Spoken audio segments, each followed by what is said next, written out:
All right, folks, I'm going to call this meeting of the Little Calumet River Basin Development Commission to order for Wednesday, November 16th, 2022. Please set your phones on stun and let's all stand for the Pledge of Allegiance.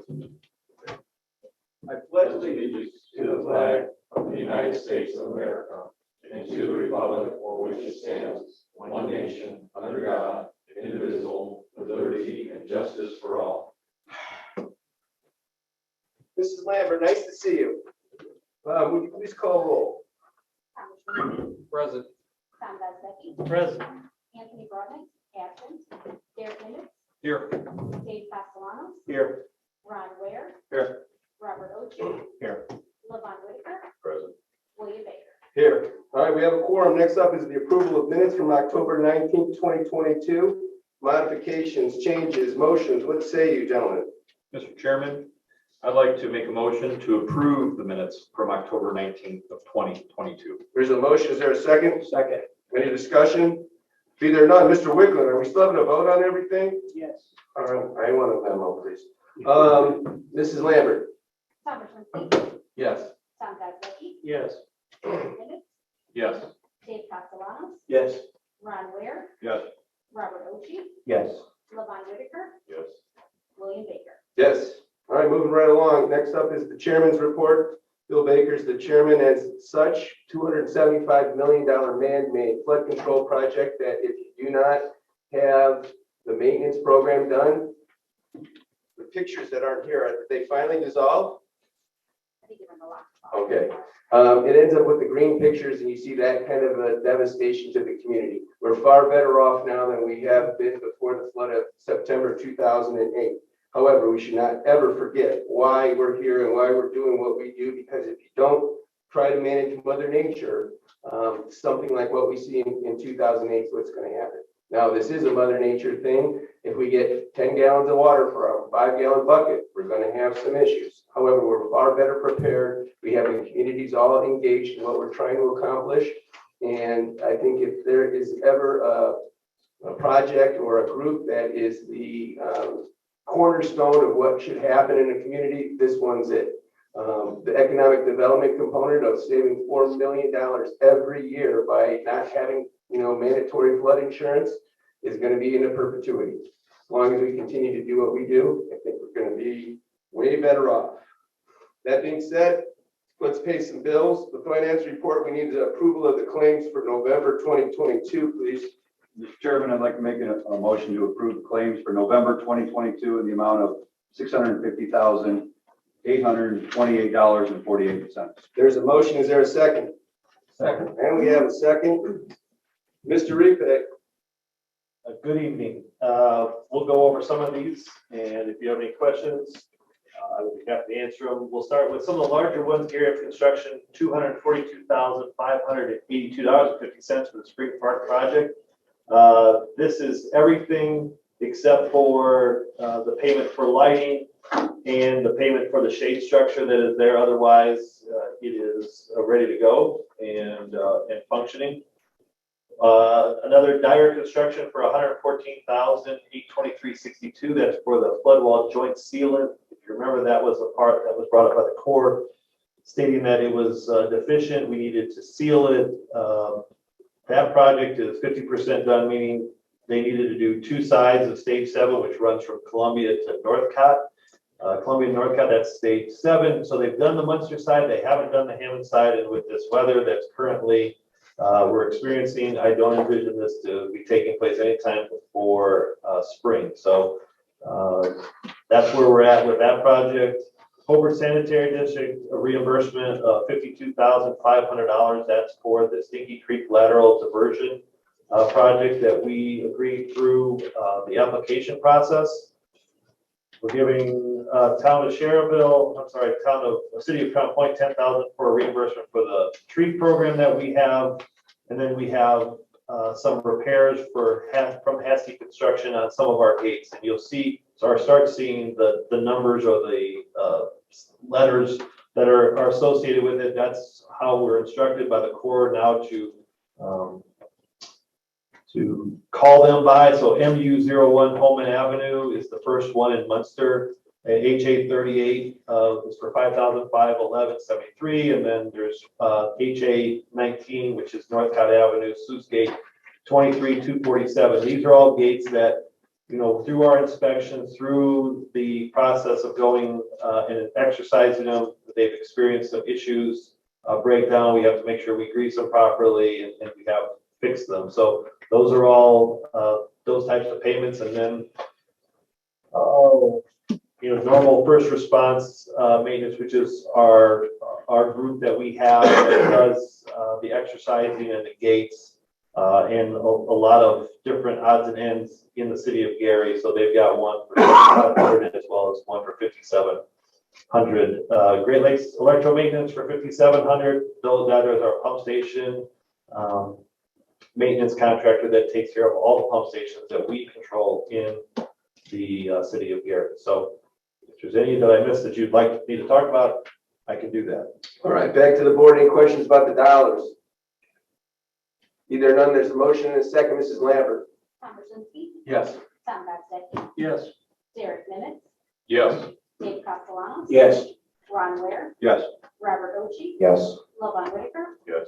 William Baker. Yes. All right, moving right along, Executive Director's Report, Mr. Repay. Nice to see you. Hi, nice to see you too. Let's see if I can share my screen here.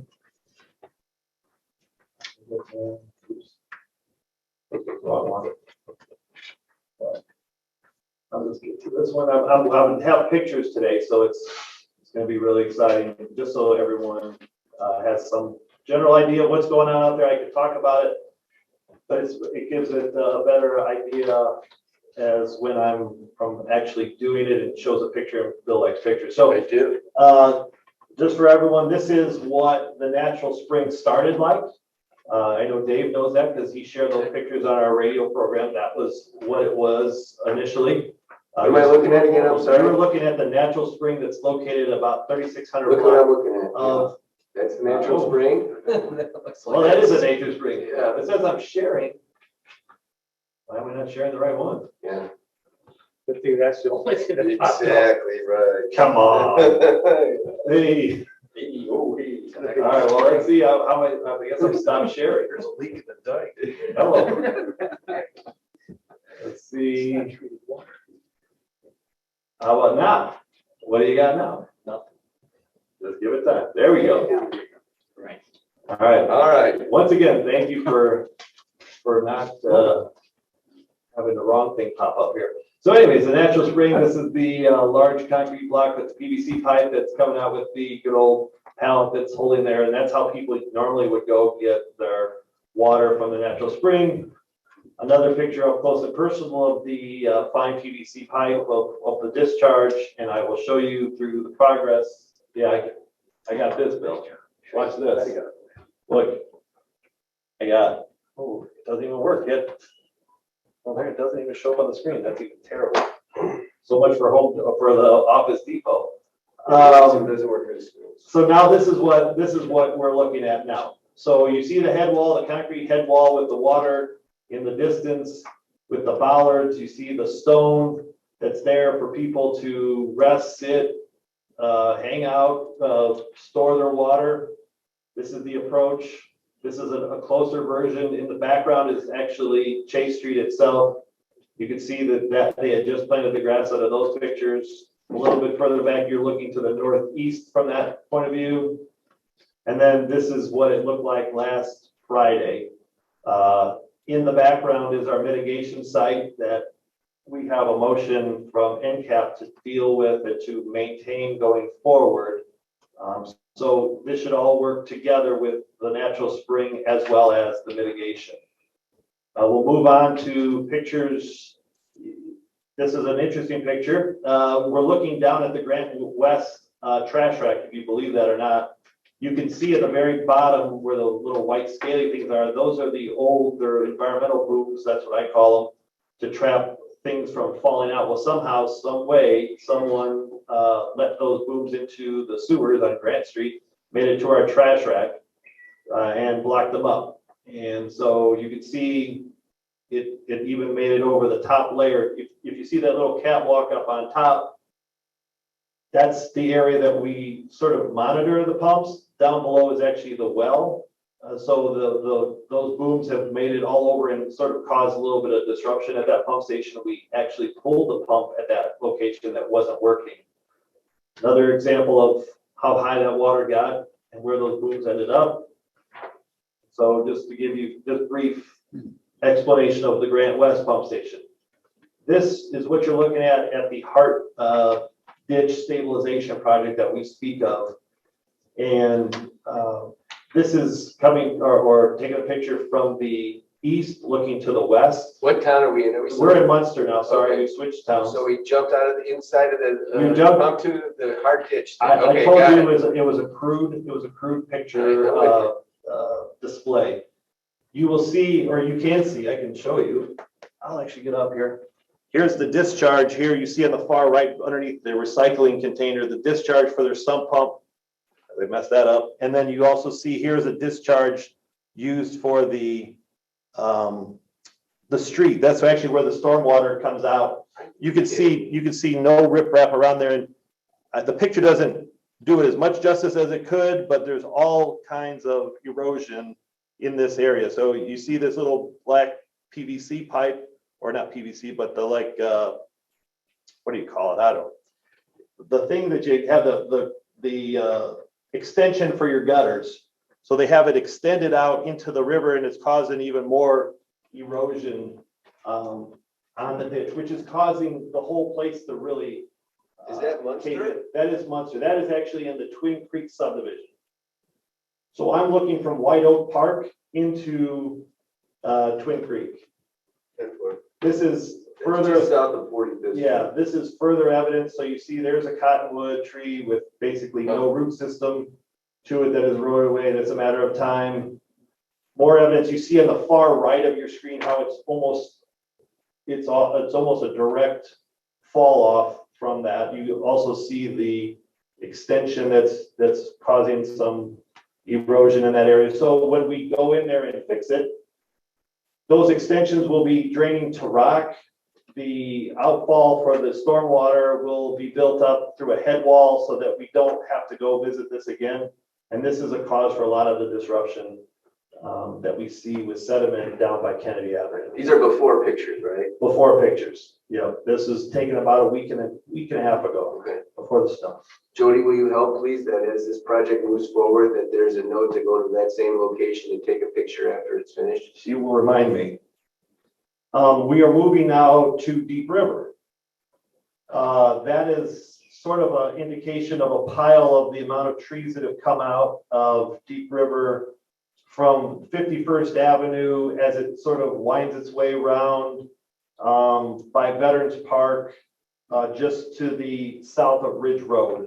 So if you're familiar with that area, this is that whole area. So I got some pictures that we took.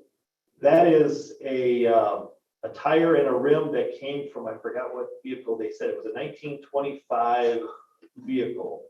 So they took that out. They got that out of the area. And this is some pictures from the deck of Wiltshire's amphibious pulling the different logs and trees. And you see, this is actually, you're looking at Veterans Park here. If you're familiar with the area, if you come down 51st, it's right where the water tower is, right where that covered bridge is, if that gives you some indication. But he's made it there, and that's more blockages. And just to give you an idea, I'm making another hard stop. This is at Clark Avenue in Gary, of a blockage that we need to deal with, or we're actually dealing with it right now. Are those telephone poles? No, believe it or not, they're just trees.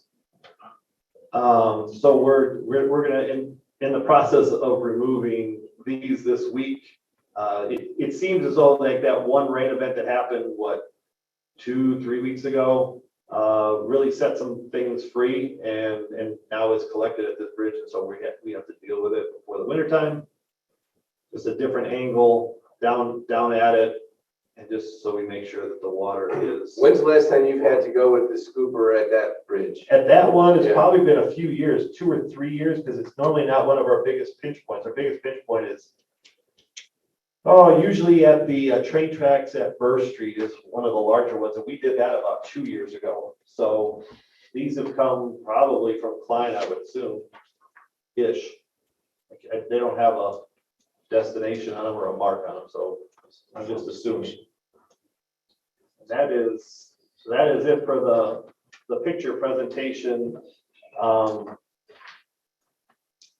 We have I got some information this afternoon for the Beaver Dam ditch study that I haven't had a chance to read through. However, I will, and I will pass it along, but I didn't feel comfortable passing it on without reading it. We are working on future watershed studies, both at the Katy Marsh, as well as some features of Little Cabot River and the Beaver Dam, Niles Ditch, all the way down to 61st. Which, if we do that, and when we do that, it will be complete. The entire Deep River will be completely done with a model, which is something that we had talked about doing for some time. I've already showed you pictures of the Deep River clean. You got it. You understand it. For this year, it's over with. We plan on continuing from the covered bridge and continuing going to the north. And hopefully next year we can reach the rock riffle, which is where we've always wanted to be. There's a large blockage and we're aware of it it's actually right by a DNR site. It's an elevated railroad bridge that's abandoned.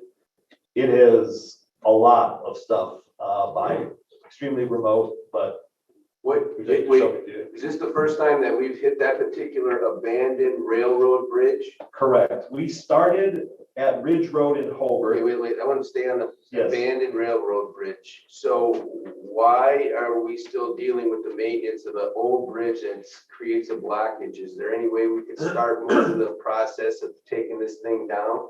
It's not 100% blockage. It's blocked on the sides. There's still a main channel that's going through. And since we did the rock riffle, it exposed even more trees on the sides. Since we opened that, 2 years ago? So the water level went down a little bit, exposed both sides. So now we even have more trees that we need to deal with.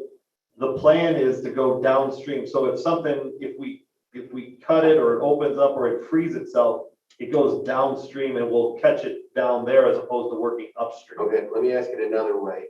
Have we gone to this abandoned bridge over Deep River to clear blockages in the past? No, Okay, so this is the first time. this is the first Because time. what I'm getting at is why aren't we moving towards taking the dang thing out? It's, yeah. All right, so make a note and let's see, because I mean, whom is the previous owner or what railroad? I don't know. Well, we'll find Oh, out I will find out. and then try to see how we can move things along, maybe elsewhere along their track system and try to move that thing out. The neighbors that have property along this stretch that we've been cleaning now for the last 3 or 4 years, maybe longer, said this is the first time that they have known it to ever be cleaned out by anybody. Yeah, that doesn't surprise me. Even the kayakers are happy because it allows them, the boaters are happy because they can get their boats through. It's not like we're being aggressive, we're just getting the leaners and the things that have fallen in. And as you see, we found a rim from 1926. How many span is this bridge? Do you remember? I mean, it's gotta be five spans. I mean, you know what, if I can look it up in the meantime, and I can show you, Is this that really tall strip? it's the real tall one. It's barely visible if you're on Liverpool and looking to the south, in that area. But it's pretty expansive as far as size and height. And I mean, I'll do it and I'll pick it up later when I can have the time to dedicate to look at it. This is north of the covered bridge? What's north of the train? railroad, the trestle. It would be north. It would be north. Oh, you're looking it up? That's fine. So we're just working downstream. We're gonna get to the rock riffle, and then at that point, the decision will be made whether we keep going down through Deep River, beyond Clay Street, all the way into Porter County, off of Ripley. And we could keep doing that. But this area has been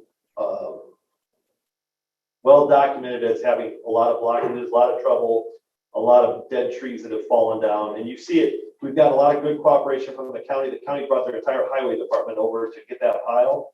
They take it, they mulch it, and they move it out, which saves us money on the cost.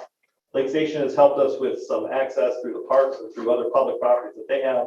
And then we provide the time material through Wiltshire, who has the only floating piece of equipment. So are you comfortable as of next season that this run through the deep river and this segment will be completed?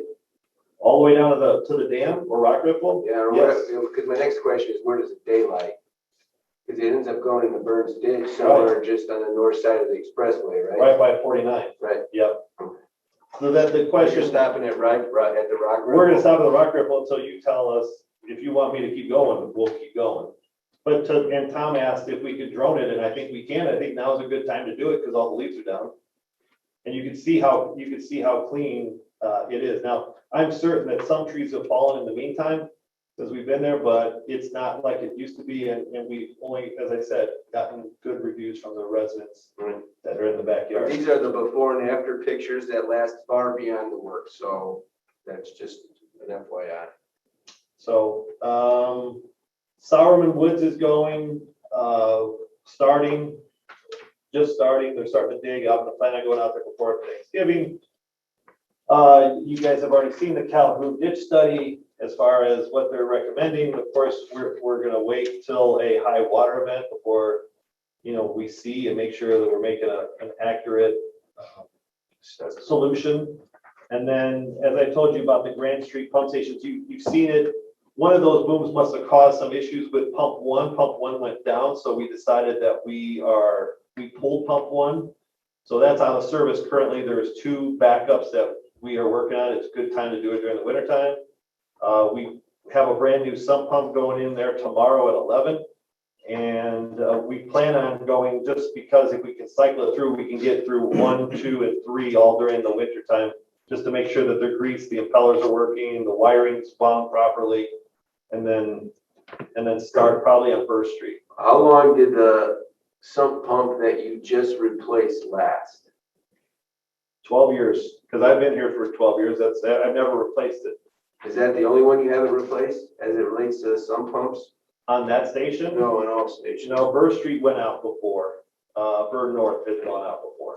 So this is just what we were talking about, is just to make sure we document those, just so we have some idea of the lifespan of some of this stuff, because it might be worthwhile if we haven't replaced them in our tenure, we might go in there and just knock those things out. And if you remember, we also, and Grant West was one that we took over from Gary Sanitary District. So I don't have much of a history with it, but, so it's been 12 years since I did it. We So took for over sure eight, at least that. And then when we did Burr South, we had to replace 2 of the main pumps and the sump pump, because none of that was working when we took it over. So that was about 8 years ago. So those are still going fine, working. The only one that may be causing a hiccup now is Burr North, which services everything north of the river, which is the little detention pond. We work it off the sump pump. The sump pump is the main driving force in that area, because we'd rather burn out a sump pump than one of the larger pumps. So a sump pump is $7 grand. Bigger pumps are 50-some thousand. And then how much on that example, how often are you exercising the big pumps if they haven't kicked on as a part of? We exercise them every month as a part of Lem's process. They bump them and they make sure that they're working. We have the SCADA on them, of course, but we want to make sure. And then, of course, during our inspection, we bump them to make sure it works. And then those during those inspections, the monthlies, there's ways for us to track it, or is it just a note that comes in from the contractor? No, we get reports that show the hours on the each pump. Thank you. I think that's gonna be I it. have a question about the caulk repair, Yes, and is the contract paper to the point where we're not going to worry about this guy showing up when it starts to get warm in the spring and track him down? Paul, were you gonna comment on that one? No, he'd like to work in the winter. It's not good for the material properties. Right. Because you can't caulk in the winter. Well, it can, but to a certain temperature, it makes it more difficult to tool it, so the situation is, as soon as it hits 40 and it's gonna be steady, then he's gonna be out there gangbusters. He wants to do the job. Yeah, because he wants to get paid. So we're withholding money, obviously, so he comes back and finishes. We've only paid him half and, you know, Thank you. Paul's been very happy with him. I know the Corps took some visits and they were very happy with it. Even though surprisingly, I think the original contractor for stage 7 did the caulking incorrectly, but no one should be surprised. I know. All right, is that it? That's all I got. Gentlemen, any questions for Mr. Repay as far as what's going on in the field? I have one question, Dan, on within the expenditures, there was a sinkhole on Chase. We know what that was caused by? We don't know what it was. There was a little hole that developed. If you remember, we had to redo the culvert underneath Chase Street. It had collapsed probably 4 years ago. And there was just like a, I don't know, it's not a dime size, probably a microphone size hole that we noticed. We filled it up with material and we're just gonna watch to see. We don't know if it was just one little void that had gone away. We don't think it's related to the culvert because it's too far away. But Chase in itself is a rolling road. There's a lot of sinkage that goes on and makes it a little bit tumbling, but we just filled it with material. We had Garrett, who was out there already doing the natural spring, fill it in, and we're just gonna watch to see if it goes away. If it keeps on happening, we may have to do some inspection. Hey, anybody else? All right, moving right along. Next up, other issues, new business. Mr. Chairman, I'd like to make a motion to approve a proposal with NCAP Incorporated for long-term maintenance of the Little Calumet River mitigation site in an amount not to exceed $88,500, pending review by Executive Director, Chairman, and Legal. We have a motion. Is there a second? Second. And a second. Mr. Repay. I can share my screen if you'd like to see where this area is. Sure, I like pictures. I heard you did. Aerials, because there's a lot of real estate we're covering here. Yep, that is correct. So here we are. I will give you an idea. This red line here where my cursor is, it's Chase Street. The mitigation site that we're talking about is GL1. This isn't going to be a perfect thing, but it's GL1, GL2, and runs pretty close to this line in this direction. It's about 60 acres. And there's also a black oak version of it, what they call, that's the section they call, and this is the area here where you see platted structures that were never constructed, which is also where an eagle's nest is. That is the area that they are going to monitor and maintain for us for the standards that are required for our permit. And as we talked about last meeting, I always phone a friend, so Derek's my phone a friend on this matter.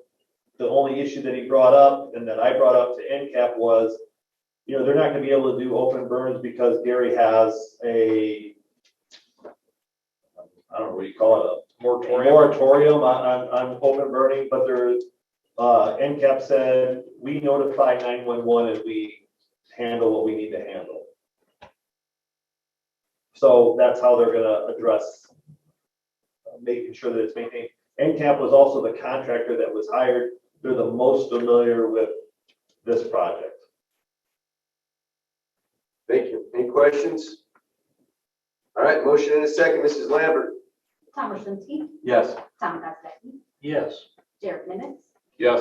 Dave Castellanos. Yes. Ron Ware, Yes. Robert Ochi, Yes. Levon Whitaker, Yes. William Baker. Yes. All right, moving right along.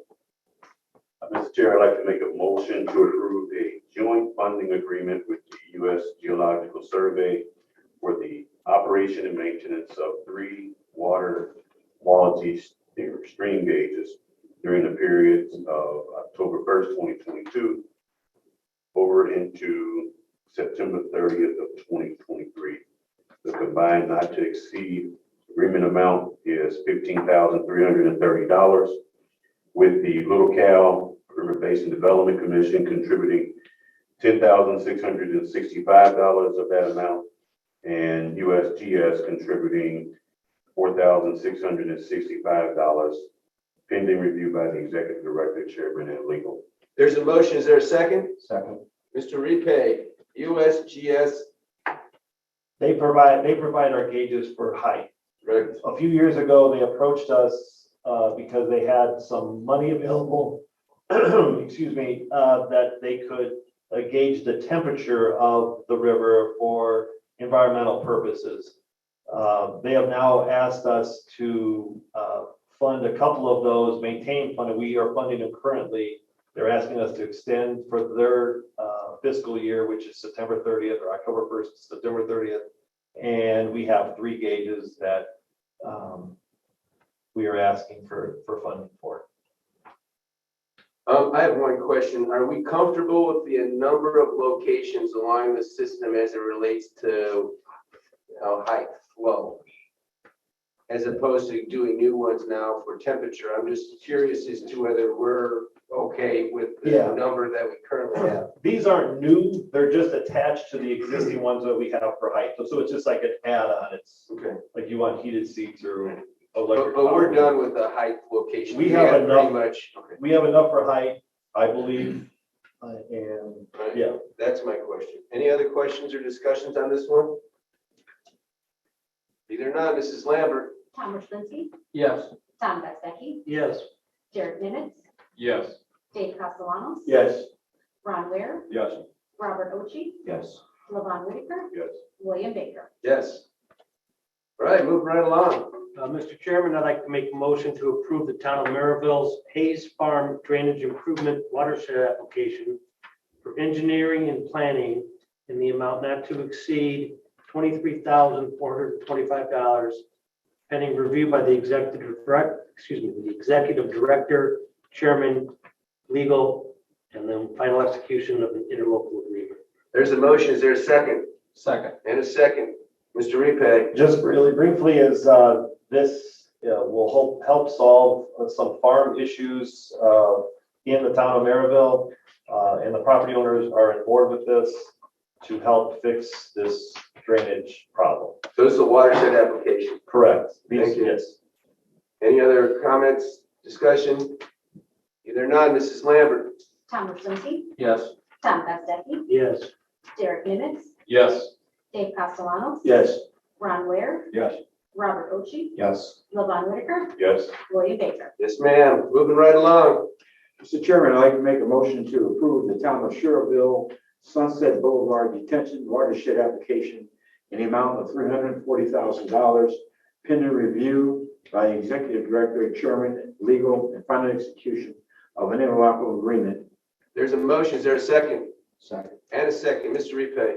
Watershed. Yeah, watershed application stemming from previous watershed application that the town of Sherrville applied for in 2017. That design is now finished. They applied for the construction of the Sunset Boulevard Detention Pond.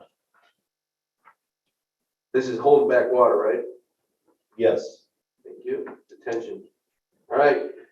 Any other discussion? Motion and a second. Mrs. Lambert. Tom Roslinski, Yes. Tom Bestaki, Yes. Derek Nivitz, Yes. Dave Castellanos, Yes. Ron Ware, Yes. Robert Ochi, Yes. Levon Whitaker, Yes. William Baker. Yes, ma'am. Moving right along. Mr. Chairman, I'd like to make a motion to approve Lake County Parks Saros Land Acquisition Watershed application in the amount not to exceed $200,000, pending review by the executive director, chairman, and legal and final execution of an interlocal agreement. There's a motion. Is there a second? Second. And a second. Mr. Repay. This is another application, and it was an amended application from a previous one where they asked for $800,000. They were able to go secure some additional funding, and now they're only asking for $200,000 to create this open land park space for Lake County. And this helps us by having places for water to absorb and not go into the, And not become a housing development. there's a motion. Is there and a second? Any other discussion? Mrs. Lambert. Tom Roslinski, Yes. Tom Gostecki, Yes. Derek Nimitz, Yes. Dave Castellanos. Yes. Ron Ware, Yes. Robert Ochi, Yes. Levon Whitaker, Yes. William Baker. Yes, ma'am. Moving right along. Mr. Chairman, I'd like to make a motion to approve Lake County Parks Pen Oak Property Acquisition Watershed Application in the amount not to exceed $25,800 pending review by Executive Director, Chairman, and legal and final execution of an interlocal agreement. There's a motion. Is there a second? Second. And a second. Mr. Repay. This is an application for acquisition. This is adjacent to a regulated drain and also adjacent to a bike trail, and they want to purchase it. I don't know how else to make it exciting. Okay. Well, you did a good job. I'll try. Any questions or comments, discussion on this one? Either none. Mrs. Lambert. Tom Rusinski, Yes. Tom Gostecki, Yes. Derek Nimitz, Yes. Dave Castellanos. Yes. Ron Ware, Yes. Robert Ochi, Yes. Levon Whitaker, Yes. William Baker. Yes, ma'am. Moving right along. All right, Mr. Chairman, I would like to make a motion to approve the Hammond Sanitary District's Southeast Combined Sewer Overflow Treatment Facility Design Watershed Application for design in the not to exceed amount of $1 million pending review by the Executive Director, Chairman, legal, and final execution in a local agreement. There's a motion. Is there a second? Second. And a second. Mr. Repay, a lot of money. Yes, sir. An application by the Hammond Sanitary District to address combined sewer overflow into the Little Calumet River. This is approximately, I believe, 13%. The ask is about 13% of the total design cost. Will reduce the floatables that go into the Little Calumet River, as well as reduce the total amount of water that gets discharged on a regular basis. Well, is there pictures? I don't think you want to see those. Okay.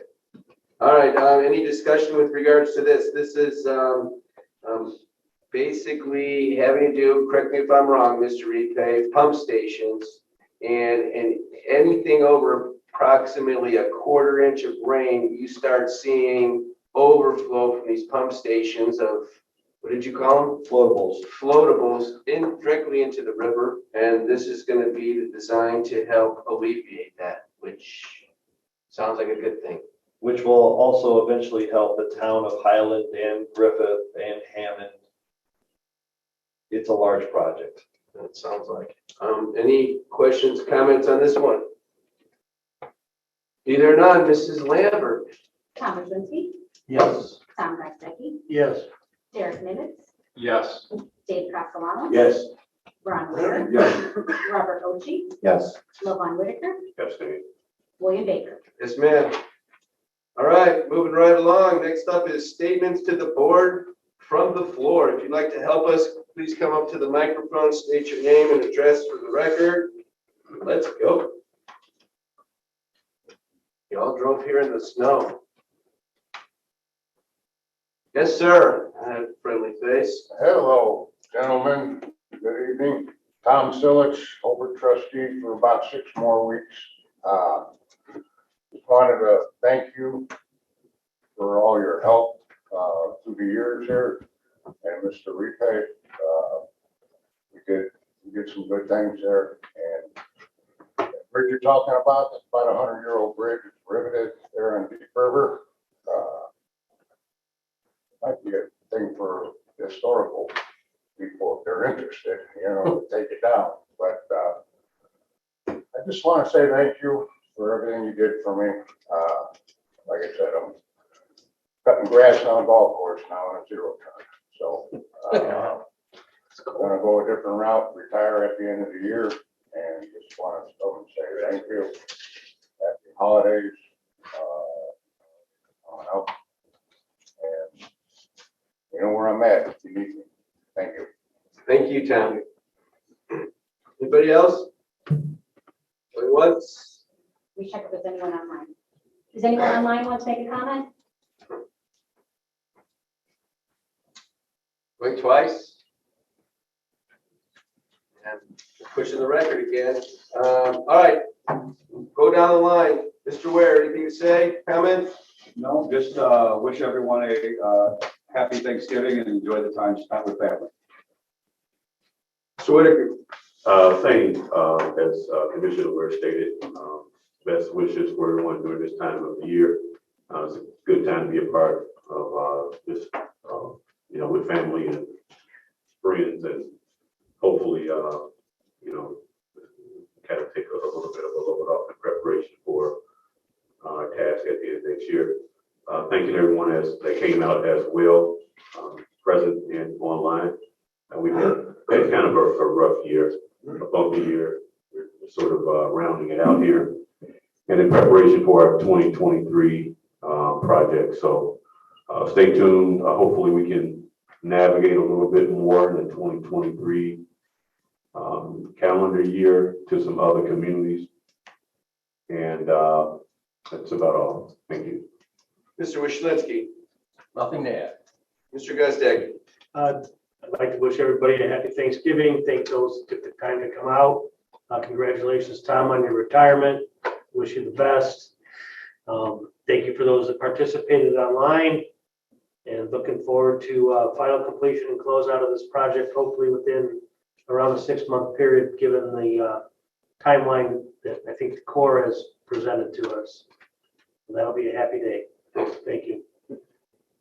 I agree. Mr. Ochi, Nothing to add. Mr. Nimitz, Nothing to add. Mr. Castellanos. Just a few words. Just wanted to say also, happy Thanksgiving to everybody and their families. Be careful as you travel. The weather's crazy out there, and so wish you all the luck, health, and prosperity. And also, good luck on your retirement. Wishing you health and prosperity also on that. And I also like to compliment the individuals who came out in this crazy weather to be here in the audience. We appreciate your presence. Thank you. Thank you. Happy Thanksgiving, everybody. The next meeting is always the third Wednesday of the month. This one's going to be December 21st. Can you believe it? Check the website as it relates to what goes on as it pertains to the meeting date and location. And we'll entertain a motion to adjourn. So A second. Thank you. All those in favor say aye. Aye. Happy Thanksgiving, everybody.